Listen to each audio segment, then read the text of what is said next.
오늘은 선교는 영적 전쟁이다 하는 제목으로 말씀을 전거하려고 합니다.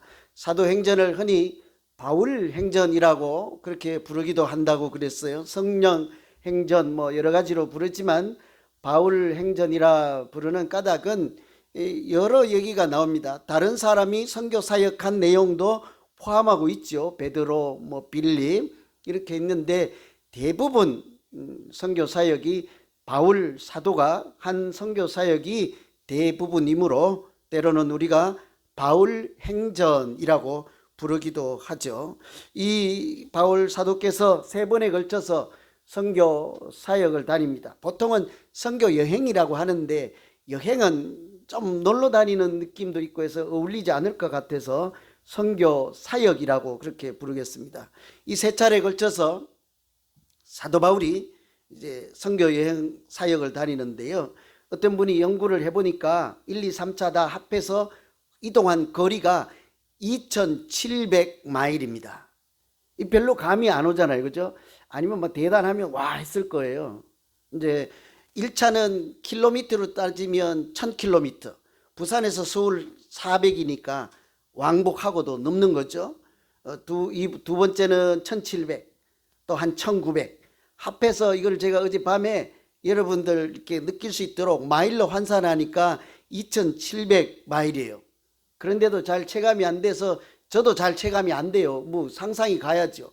그래서 지도 놓고 연구를 해봐서 측정을 해보니까 여기서 뉴욕까지 가면 2,800, 700마일 정도 돼요.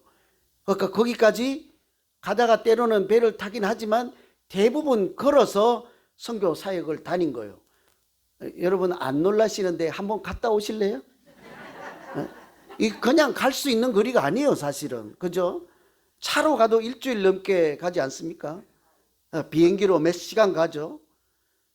시간 차이가 있는 땅 정도 되니까요. 3시간 이상 시간 차이가. 다른 세상인 거예요. 그러니까. 그 정도 그 넓은 지역을 선교 사역을 했는데요. 실제로 성지순례를 가면 많이 듣는 이야기가 사도 바울이 이곳에 오셨습니다.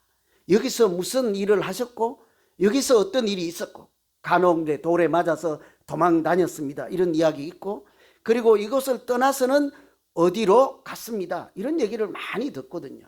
그러니 신약 성경에 나오는 선교 사역에 대한 이야기는 대부분 사도 바울의 선교 사역 말씀이죠.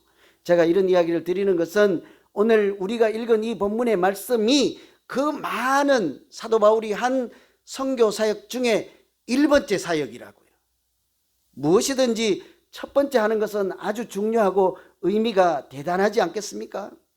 만일 우리가 사도 바울이 되어서 첫 번째로 선교 사역을 떠난다 하면 여러분 무슨 고민하겠어요? 어디로 갈까? 동서남북 많은데 어디로부터 갈까? 어디서 시작할까죠? 가서 뭐 할까요? 선교. 가서 집을 지을까요? 아니면 내가 잘하는 그림을 그릴까요? 가서 찬양을 부를까요? 뭘 해야지 선교를 잘 한다고 할 수가 있을까요?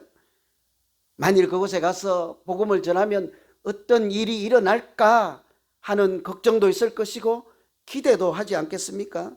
우리가 오늘은 이 시간에 모두 첫 번째 선교 사역을 떠난 사도 바울의 심정이 되어서 그 3가지 질문을 통해 선교란 무엇인가, 또 우리가 실제로 이 믿음 생활을 할 때 그 믿음 생활의 원리란 무엇일까를 같이 한번 생각해 보려고 합니다. 저는 이 말씀을 읽으면서 첫째는 사명은 매우 가까운 곳에 있다는 사실을 가장 먼저 생각하게 되었습니다. 여러분 선교도 마찬가지로 아주 가까운 곳에서 시작하는 것입니다.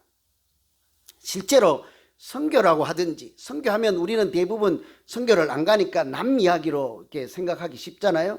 그런데 선교만 그런 것이 아닙니다. 우리 믿음 생활도 아주 가까운 곳에 있습니다. 저 천국의 이야기를 하는 거지 믿음 생활 아닌 거예요. 오늘 내가 바로 옆에 있는 우리 자녀들, 우리 성도들, 내가 우리 주방에서 오늘 이 예배당에서 내가 살아가는 삶의 모양, 그것이 믿음 생활이지 않겠어요? 사명도 마찬가지인 거예요. 여러분 교회에 오면 우리들의 사명이 있고 집에 가면 사명이 없습니까? 우리가 살아가는 삶의 현장, 내 직장에 가면 거기는 사명이 없고 사명은 내 사명. 그렇지. 교회 가야지. 거기 서랍을 열어야 거기 들어있는 것입니까? 그렇지 않다고요. 사명은 내가 있는 그 자리 아주 가까운 곳에 있는 것이 사명이죠. 그래서 사도행전 주제 말씀이라고 하는 우리가 1장 8절 말씀을 기억하잖아요. 온 예루살렘과 온 유대와 사마리아와 땅끝까지 이르러 복음 증인이 되리라. 거기 나오는 얘기가 항상 좀 우리는 낯설어요. 뭔 소리예요 도대체. 예루살렘과 온 유대와 사마리아 땅끝까지. 가장 쉽게 해석하면 가까운 곳에서부터 시작해서 멀리까지 복음을 전하라, 이런 얘기 아니겠습니까? 그 말씀을 따라 오늘 사도 바울이 멀리 가지 않고 바나바와 함께 가장 가까운 곳에서부터 복음을 전하기로 하고 시작한 것이, 그래서 도착한 곳이 구브로라는 섬이지 않겠습니까? 첫 번째 지역이죠. 실제로 아주 가까운 섬이에요. 배를 타면 첫 번째 도착하는 섬. 대한민국으로 생각하면 배 타면 가는 제주도, 배 타면 가는 울릉도, 예를 들면 울릉도, 제주도 넘어서 일본부터 가지 않는다고요. 태평양 건너서부터 가서 선교하지 않는다고요. 가장 가까운, 지리적으로 가까운 것이 구브로 섬이긴 해요. 그런데 지리적뿐만 아니고 정서적으로도 매우 가까운 곳이죠. 그 섬은 이 선교팀에 들어있는 바나바의 고향이기도 한 거예요. 자기 고향, 지리적으로 잘 알고 사람들도 알고 형편도 알고 문화도 잘 아는 곳으로 가서 복음을 전하기 시작했던 것이죠. 효율성으로 따지면요, 아예 조그만한 섬에 가서 그 영혼 구원해봐야 몇 명에게 전도하겠습니까? 아예 요즘으로 치면 이런 미국 같은 당시에 로마 제국의 큰 도시 로마에 가서, 그것도 시장에 많은 사람들이 모여 있는데 강대상을 이렇게 하나 마련해놓고 그 위에 올라가서 주 예수를 믿으라 하고 이렇게 복음을 전하면 효율적으로 훨씬 더 효과적이지 않겠어요? 한꺼번에 많은 사람들에게 전도해서 예수 이름 전할 수 있으니까 더 좋을 법한데, 성경은 항상 그렇게 하지 않고 반대로 가까운 곳에서부터 시작하라, 이렇게 말씀하시죠. 예수님께서도 복음을 전할 때요, 늘 가까운 곳에서부터 시작하였습니다. 마가복음에 보면 그래서 제자들이 이렇게 말씀하죠. 우리가 이곳을 떠나 다른 가까운 마을로 가자. 우리가 다른 이웃 마을, 가까운 마을로 가자. 거기서도 내가 전도하리니 내가 이를 위하여 왔노라. 예수 믿는 사람은 예수님을 따라가는 사람, 예수님 최소한 흉내내는 사람, 예수님을 닮아가는 사람들이라고 하잖아요. 우리 선교할 때 그러면 어떻게 돼요? 지금 말씀드린 이 구절 생각하면 가까운 마을로 가자. 거기서도 내가 전도하리니 이를 위하여 내가 왔노라. 이 말씀 깊이 묵상해 보세요. 우리는 선교라고 하면 멀리 있고 나중에 있고 딴 세상에 가서 전해야만 선교라고 할 수 있는데, 주님은 그렇게 말씀하시지 않았습니다. 가까운 곳에 있다. 부활하신 예수님을 만나기 위해서 찾아온 마리아를 보고 예수님께서 한마디 했습니다. 너 여기서 왜 울고 있냐? 부활하셨는데 왜 울고 있냐? 그리고 더 한마디 하시죠. 너는 내 형제들에게 가서 일러 말해라. 어디에부터 가서 전하라고 합니까? 부활의 소식을 내 형제들에게 가서 전하라는 거죠. 이것도요, 예수님께서 좀 욕심이 있으면 뭐라고 해야 돼요? 너는 집으로 가지 말고 사람들이 많이 모여있는 회당으로 가라. 저 많이 있는 공터로 가서 거기서 큰 소리로 일러 말하라. 주님이 승리하셨습니다. 예수님이 부활하셨습니다. 그렇게 하지 않았다는 사실이 있죠. 사마리아의 우물가 여인 여러분 잘 아시죠? 대낮에 우물가에서 예수님을 만났던 그 여인은 예수님을 만나가 나서 어떻게 했습니까? 그 물동이를 버려두고 동네로 달려가서 거기 있는 사람들에게 전하여 말하기를, 와 보라 이는 그리스도니라. 그 여인도 동네로 달려가서 자기가 아는 사람들, 자기 가정, 이웃 사람들에게 그렇게 복음을 전한 것을 우리가 기억하고 있습니다. 이처럼요, 복음은 멀리 있지 않습니다. 전도, 선교, 믿음 생활 멀리 있는 것이 아니죠. 시작은 지금 여기부터 하는 것이죠. 제가 한두 번 말씀드렸는데 톨스토이가 했던 세 가지 질문을 여러분 기억하시죠? 가장 중요한 시간은 언제라고 그랬습니까? 다 아실 거예요 이제는. 그죠? 가장 중요한 시간 지금이죠. 여러분 일생에 가장 중요한 시간, 내일 선보는 시간 아니고 오늘 예배 드리는 이 시간이 그 시간보다 더 중요한 줄 믿습니다. 내일 일 아무도 몰라요. 이게 지금 이 한 시간 지나고 무슨 일이 있을지 아무도 모른다고요. 그러니 예배 드리는 이 순간은 지금은 사실은 목숨 걸고 내 마음 다해서 이 시간이 내 인생의 마지막이다 하고 예배 드릴 때 하나님께서 만나주시고 더 큰 은혜 주시지 않겠습니까? 지금 중요한 거예요. 누가 제일 중요합니까? 어떤 사람이? 지금 내 앞에 있는 사람이죠. 여기 대부분 표정을 보니까 아니요. 저 멀리가 있는 내 아들, 내 딸, 유학간 학생 안 그래요. 여러분 당장 아파서 넘어져 보세요. 병원으로 업고 달려갈 사람 누구입니까? 옆에 있는 지사님, 권사님, 장로님이지. 그 아들 비행기 타고 그 딸 비행기 타고 오면 내일 아침에요. 날 새버려요. 제일 중요한 사람 누구예요? 가장 가까이 있는 사람이에요. 제일 중요한 일은 무엇입니까? 이거는 기억해야 돼요. 앞에 두 개는 잊어먹어도 돼요. 그래서 한번 제가 한 10초 드릴게요. 제일 중요한 일 뭐예요? 지금 내 앞에 있는 사람을 사랑하는 일이라고요. 그 사람 사랑하는 일. 지금도 알고 내 앞에 있는 사람이 중요하다는 것까지는 아는데 무엇을 해야 되는지 모르면 되겠어요? 그 사람 사랑하는 일이 중요하다고요. 다 아는 이 소리를 제가 왜 다시 말씀드리는 거 아니, 제가 어제 그저께 일주일 동안 이 말씀 묵상하는데 그렇구나, 선교란 무엇일까? 지금 내 앞에 있는 사람에게 예수 그리스도를 전하는 것이 선교인 줄로 믿습니다. 나중 생각하지 마세요. 나중에 내가 믿음이 자라면 그때 가서 보자, 그렇게 생각하지 마세요. 멀리 가서 내가 한번 선교해 보리라, 멕시코 생각하지 마세요. 필리핀도 생각하지 마시고 그때는 거기 가서 할 것입니다. 그러나 더 중요한 선교는 지금 내 앞에 있는 사람에게 하나님 말씀 이야기를 하고 예수 이름을 전하는 것이 오늘 내가 해야 되는 선교인 줄로 믿습니다. 여러분 아멘 하셨어요? 제가 질문을 드려볼게요. 여러분 앞에 누가 있습니까? 그 사람 없는데 아멘 하신 거예요? 그냥 무턱대고? 여러분 앞에 누가 있습니까? 할아버지 할머니면 손주가 있을 거예요. 틀림없이. 그죠? 아버지 어머니면 여러분 앞에 주로 누가 있습니까? 딸하고 아들이 있을 거예요. 여러분이 예수사랑 비전교회 성도님이면 여러분 가까이에 가장 항상 붙어있는 사람 누가 있습니까? 성도님들 있을 거예요. 권사님, 지사님. 그분들에게 예수 이름 전하고 말씀을 전하는 것이 선교이지 않겠어요? 그런데 좀 여러분도 아멘 못하듯이 우리 교인들에게 복음을 전하는 거 뭔가 앞뒤가 안 맞다, 이상하다 그렇잖아요. 그렇지 않습니다.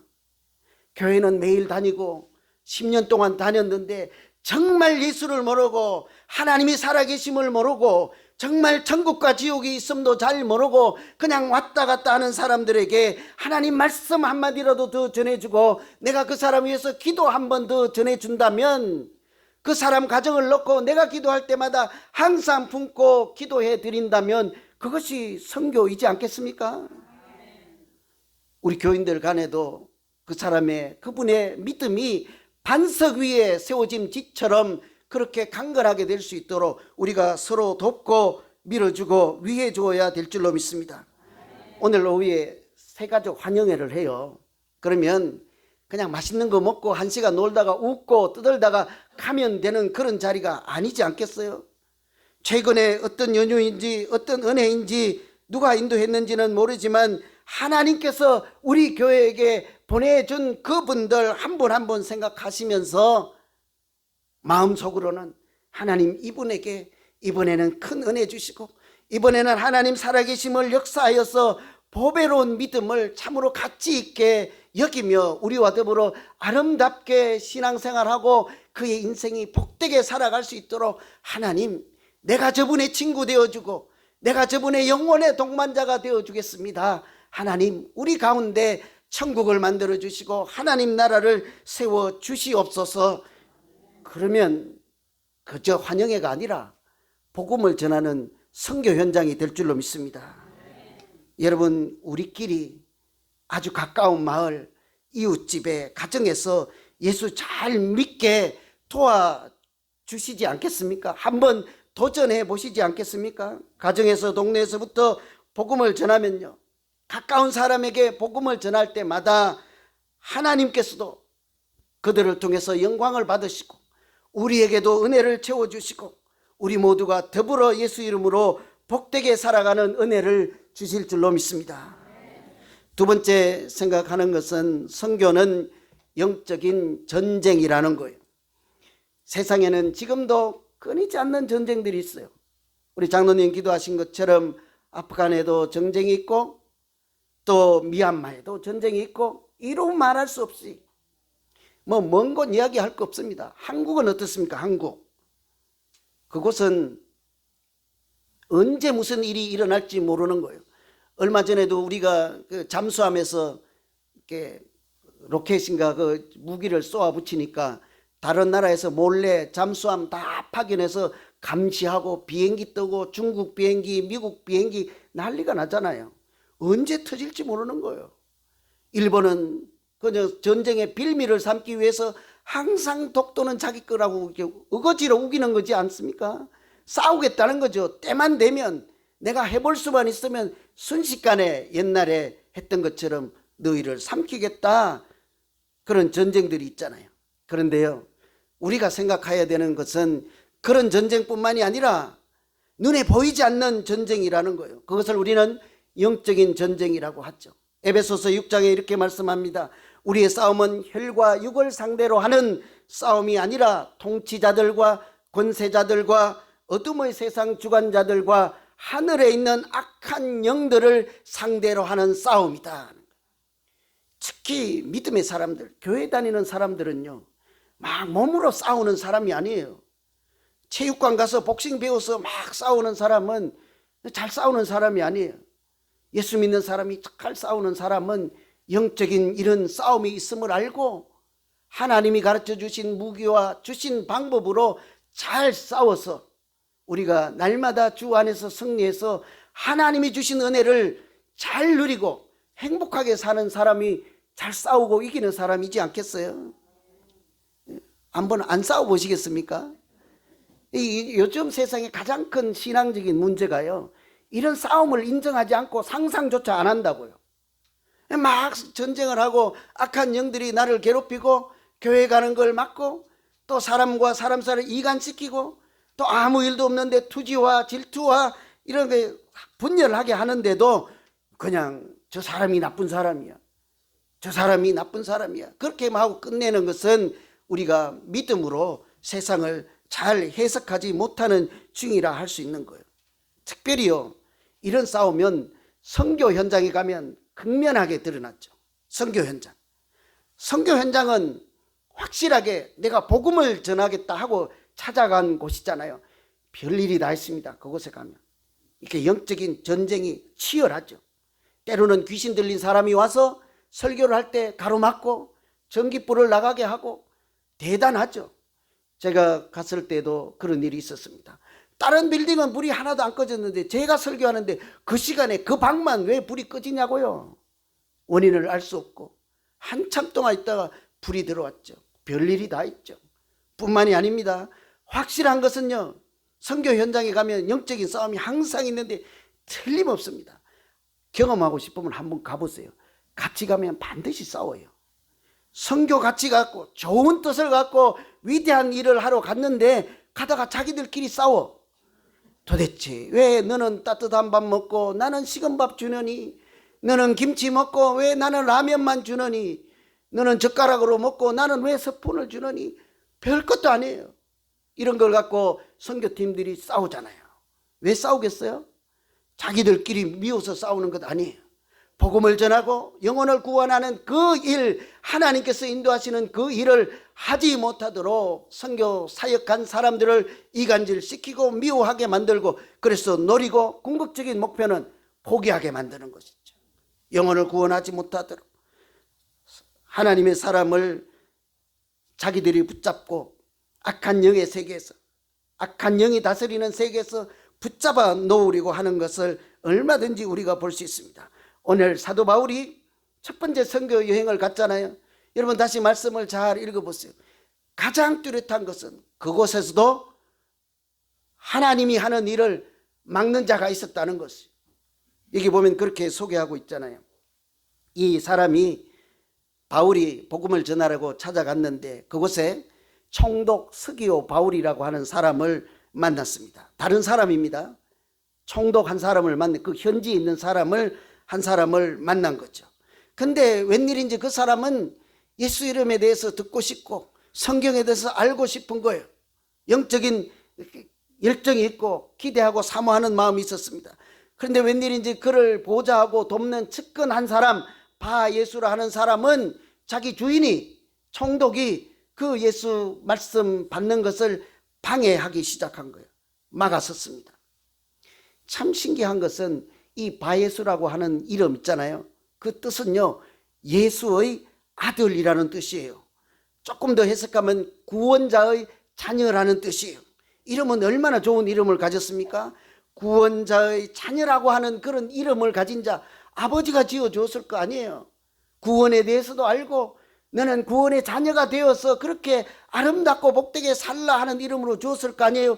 그런데 그 사람이 작은 자라고 하는 이름 뜻을 가진 바울이 전하는 말씀을 가로막는 거예요.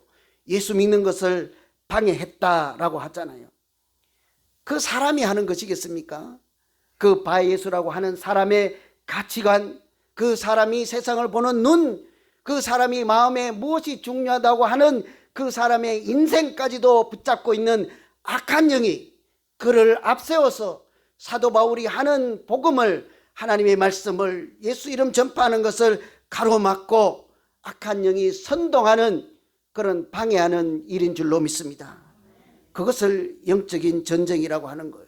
바울은 전하려고 하는데 바예수는 막으려고 하지 않습니까?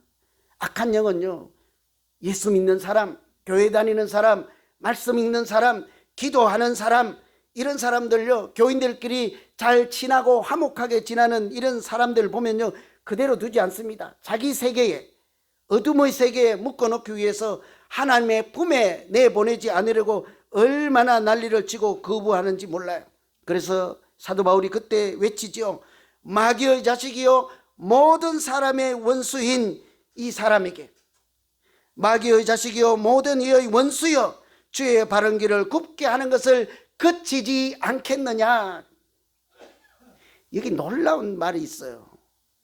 아무리 우리가 좋은 이름을 가지고 있을지라도 하나님을 대적하는 일을 하면 뭐라고 불러요? 마귀의 자식이요, 모든 사람의 원수라고 하잖아요. 그리고 그 일을, 주의 길을 굽게 하는 일을 그치지 아니하겠느냐. 주의 손이 너 위에 있어서 너는 당장 맹인이 되어서 해를 보지 못하게 될 것이라. 그렇게 하니까 이 사람이 눈이 멀어서 자기를 인도할 사람을 구할 수밖에 없었다, 그렇게 하잖아요. 쉽게 얘기하면요, 복음을 전하는 일을 막았을 때 사도 바울이 그렇게 외친 거예요. 예수 이름으로 명하노니 물러가라. 악한 영은 물러가라 한 거예요. 누구에게 말했습니까? 바예수라 하는 사람에게 한 말이잖아요. 그런데 뭐라고요? 사탄아 물러가라 하잖아요. 그 사람을 잡고 있는 뒤에 있는 악한 영, 사탄의 세력을 보고 선포하는 것이지 않겠습니까? 이것이 바로 선교인 거예요. 겉으로 보기에는 사람과 사람인 바울과 바예수의 충돌인 것 같지만 사실은 바울이 믿고 있는 하나님과 바예수를 잡고 있는 악한 영의 싸움이지 않겠어요?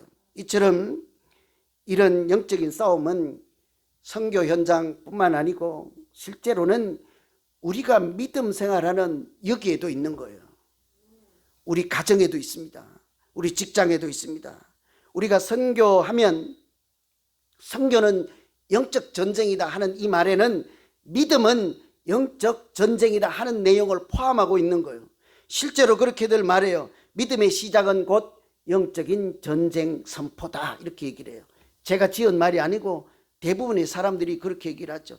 여러분, 교회 다니는 순간, 그 순간은 나는 영적인 싸움을 싸우겠습니다 하는 결단하고 같은 거예요. 웬고하니 여러분이 교회 다니기 시작하면 악한 영이 그냥 두지 않기 때문에요. 교회 가는 날 꼭 교통사고 나게 하잖아요. 그리고 하는 말이, 교회 여러분 잘 알아요. 얼른 나보고 교회 가지 말라는 사인인가 보다 하고 안 다니고 말죠. 그러면 영적인 싸움에서 지는 것이지 않겠습니까? 그래서 베드로전서 5장 8절에는 이렇게 말씀합니다. 근신하라, 깨어라, 너희 대적 마귀가 우는 사자같이 두루 다니며 삼킬 자를 찾느니라. 신앙생활 하는 사람들을 보고 하는 얘기예요. 근신하고 깨어 있어라. 웬고하니 대적하는 마귀가 우는 사자처럼 삼킬 자를 지금도 찾고 있는 중이라 하잖아요. 혹시 여러분 요즘 누구와 사람과 사람 사이에 갈등이 있고 인간 관계가 문제가 있습니까? 누구를 보면 좀 믿고 그냥 까닭 없이 미워져서 이렇게 두 개 있는 떡도 나 혼자 다 먹고 싶을 때가 있습니까?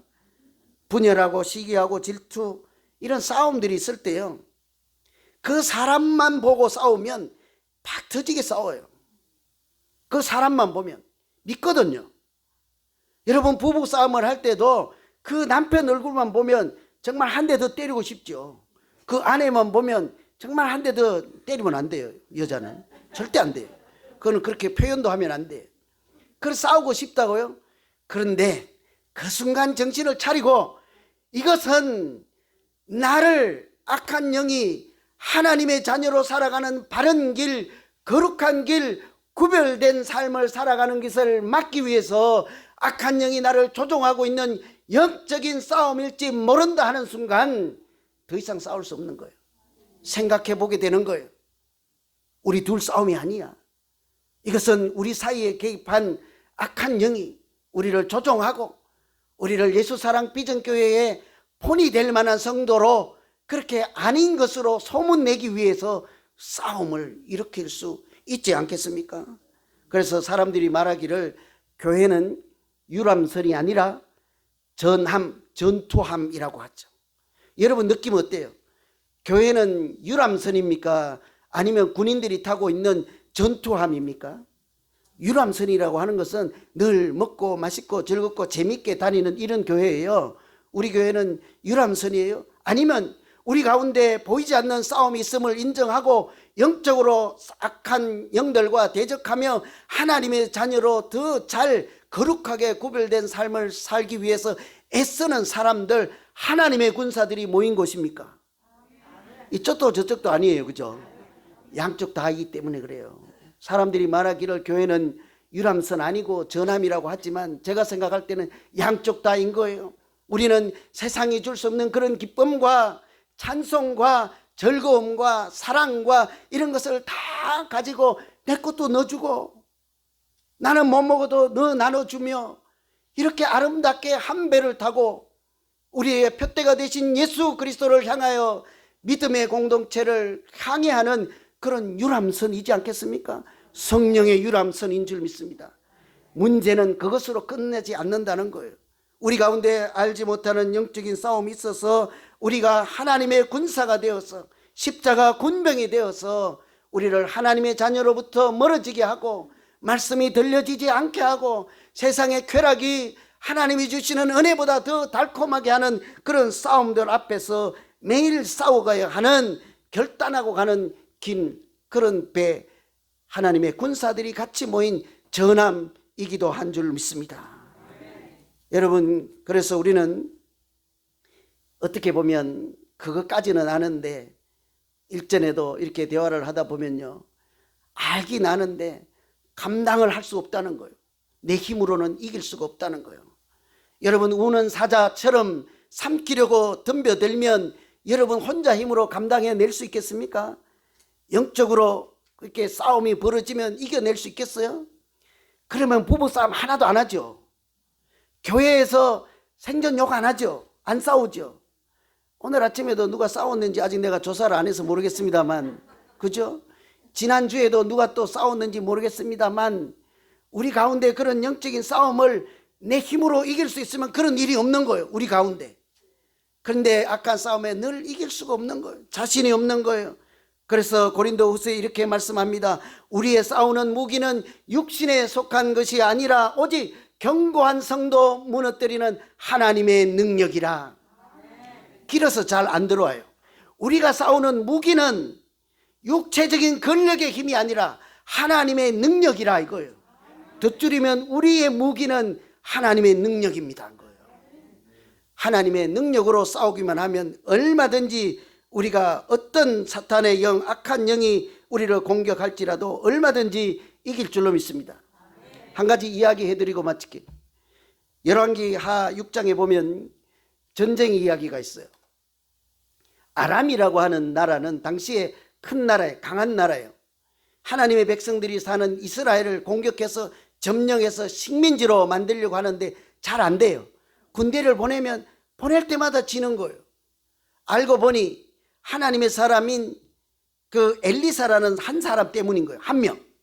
이 양반이 그 이스라엘 그 하나님 백성을 다스리는 왕에게 가서 내일은 저 아람 군대가 이 길로 오니 당신들이 먼저 가서 예비 준비를 하고 있다가 잘 막으시오.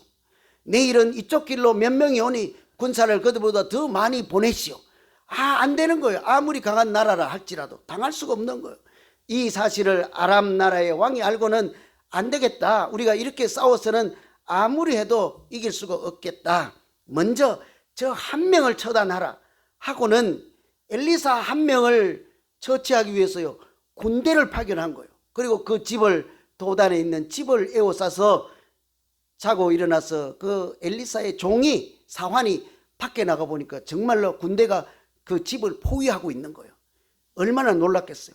자기하고 스승님하고 둘이 있는 집에 군대가 와서 진을 치고 있으니 이제 도간에 든지다 하고 우리는 죽었다 하고 두려움에 떨어서 들어가서 스승에게 하는 말이 선생님 이제 우리는 다 끝났습니다. 죽었습니다. 아람 군대가 포위하고 있습니다 하니 그때 엘리사가 딱 한마디 하죠. 두려워 말라. 우리와 함께한 자가 그들과 함께한 자보다 많으니라. 여러분 아멘이 돼요. 종이 나가서 보니까 밖에 적군이 둘러싸고 있더라니까요. 그래서 종이 아멘이 안 돼가지고 밖에 또 나가봤어요. 그랬더니 여전히 우리 편은 한 명도 없고 적군만 집을 포위하고 있어요. 그래서 다시 얘기하잖아요.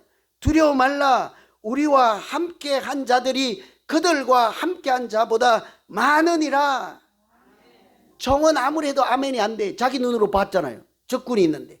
하다 안 되니까 엘리사가 하나님 이 종, 이 청년의 눈을 열어 보게 하여 주시옵소서 하니까 그때 엘리사 종의 눈이 열려서 보니 그 밖에 불말과 불병거가 가득한 줄로 믿습니다. 이게 영적 싸움이에요. 보이지 않잖아요. 그런데 이미 하나님은 하나님의 군사들을 보내서 둘밖에 없는 엘리사를 지키고 하나님의 군대가 그 싸움에서 이기게 하는 것, 이게 영적인 싸움이지 않겠습니까? 여러분 혹시 가정에서 싸우시고 불화가 있고 자녀들과 마찰이 있으면요 그 자녀하고 싸우지 마세요. 그 자녀하고 어머니 왜 싸우겠어요? 그냥 눈에 넣어도 아프지 않는 아들, 딸이지 않겠어요? 여러분 성도들 간에 싸우지 마세요. 눈에 넣어도 아프지 않는 우리 권사님, 지사님이지 않겠어요? 내 아멘 안 할 줄 알았어요. 그렇죠? 여러분 싸우지 마세요. 예수님이 보면 이쪽 줄이나 다 예수님 눈에 넣어도 아프지 않는 하나님의 백성들이지 않겠어요? 근데 왜 싸워요? 내가 싸우는 것이 아니에요. 그 집사님과 그 집사님이 싸우는 것이 아니라 우리 하나님의 자녀들을 하나님의 품에서 넘어지게 하고 떨어지게 하고 이렇게 사탄의 종노릇 할 수 있도록 하도록 우리를 유혹하고 미혹하는 악한 영이 우리를 잡아 이끌어 넘어지게 하기 때문에 싸우는 줄로 믿습니다. 그때마다 우리가 정신 차려야 하는 거예요. 여러분 요즘 영적으로 무기력하세요? 지금 내가 싸움에 걸려 있구나. 누군가가 나를 넘어지게 하는구나. 그때 하나님이 주시는 무기로 싸우시고 승리하는 우리 모두 되기를 소망합니다. 말씀 정리합니다. 우리가 싸우긴 싸우는데요 하나님의 능력으로 싸워야 하죠. 하나님은 우리에게 불말과 불병거를 보내주시고 말씀의 무기를 주셨습니다. 나사렛 예수 이름으로 물러가라고 하는 예수님의 권세까지 우리에게 주셨습니다. 그 주신 권세와 무기와 권능으로 선교 현장에서 또 가정에서 일상 믿음 생활에서 우는 사자와 같이 우리를 공격하고 넘어뜨릴 때마다 당당히 대적해서 예수 이름으로 승리하는 여러분 모두 되시고 우리 교회 되기를 간절히 기원합니다. 기도하겠습니다. 하나님 아버지, 선교는 단순히 복음을 말씀을 전하는 차원이 아니라 영적인 악한 영이 우리를 막았을 때 그것을 대적해서 하나님의 능력으로 이김을 선포하는 자리인 줄 믿사오니 하나님 가까운 곳에서 복음 전하게 하시고 어려움이 있을 때마다 다시 용기 내어서 하나님이 주신 무기로 싸워 이기게 하여 주시옵소서. 그래서 분열과 투쟁과 시기 질투가 있는 곳마다 하나님 나라 평화가 임하게 하여 주시옵소서. 예수님 이름으로 기도하옵나이다. 아멘.